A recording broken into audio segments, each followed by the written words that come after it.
গাড়ির ফিটনেস। আপনাদের মাঝে মধ্যে আমরা দেখবেন রাত্রিবেলা চা জল খাইয়ে থাকি। তার কারণ হচ্ছে রাত্রিবেলা আপনারা যখন গাড়ি চালান তখন আপনাদের অনেকেরই চোখে হয়তো ঘুম লেগে আসে। তো সেই কারণে আমরা পুলিশের তরফ থেকে বিভিন্ন স্বেচ্ছাসেবী সংস্থার পক্ষ থেকে রাত্রিবেলা করে আমরা চা জল প্রদান করি। রামনগরে সেভ ড্রাইভ সপ্তাহ পালন হলো। রামনগর থানা ও রামনগর ট্রাফিক পুলিশের পক্ষ থেকে সেভ ড্রাইভ সপ্তাহ পালন হলো। পূর্ব মেদিনীপুর জেলার রামনগর বিধানসভার রামনগর থানা প্রাঙ্গণে বাস, ট্রাক, অটো সহ বিভিন্ন যানবাহনের ড্রাইভার, হেলপার ও বিভিন্ন কর্মচারীদের নিয়ে উপস্থিত ছিলেন রামনগর থানার ওসি অমিত দেব ও দীঘা ট্রাফিক পুলিশ ও রামনগর ট্রাফিক পুলিশ সহ বিভিন্ন কর্মচারীবৃন্দ। রামনগর থানার ওসির উপস্থিতিতে সেভ ড্রাইভ সপ্তাহ পালন হলো। এই দিন অর্থাৎ 29শে জানুয়ারি বুধবার। এই দিন ট্রাফিকের বিষয়ে বিভিন্ন সচেতনতামূলক বিষয় তুলে ধরা হয়, যেমন রাস্তা পারাপারের সময় ট্রাফিক সিগন্যাল থাকলে তা মেনে চলার বার্তা দিলেন। চিকার বাবাছে ঝুলন্ত অবস্থায় ঝুঁকি নিয়ে যাত্রীকে না চাপানোর বার্তা দেন। মদ্যপ অবস্থায় কোনো ড্রাইভার যেন গাড়ি না চালায় সেদিকে লক্ষ্য রাখার বিষয়ে পুঙ্খানুপুঙ্খভাবে আলোচনা করা হয়। কোনো মোটরসাইকেলের আরোহী বিনা হেলমেট ছাড়া ড্রাইভিং না করে সেদিকে বার্তা রাখেন।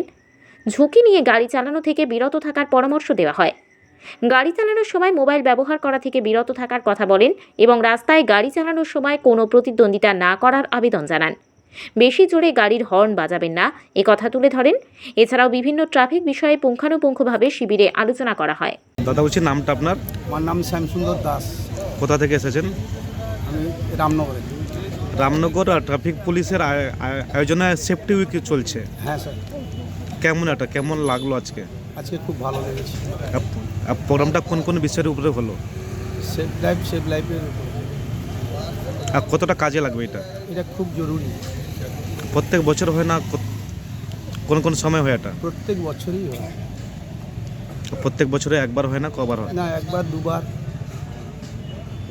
কি কি ট্রেনিং দেওয়া? ড্রাইভটাকে আপনারা কতটা ফলো করবেন? আমরা গুরুত্ব দিই ভীষণভাবে। যে আজকাল যে যানবাহন যা রাস্তাঘাটে অ্যাক্সিডেন্ট ঘটছে সেক্ষেত্রে দিয়ে সেভ ড্রাইভের মধ্য দিয়ে কতটা সচেতন থাকবে? সচেতন সবাইকে থাকতে হবে। মানুষকে কি বলবেন এখান থেকে? মানুষকে বলবো সাবধানে রাস্তা পারাপার এবং গাড়ি সাবধানে চালাতে এবং ঠিক সিস্টেমের মতো বা প্রশাসনের যা নির্দেশ আছে সেই নির্দেশের মতোই।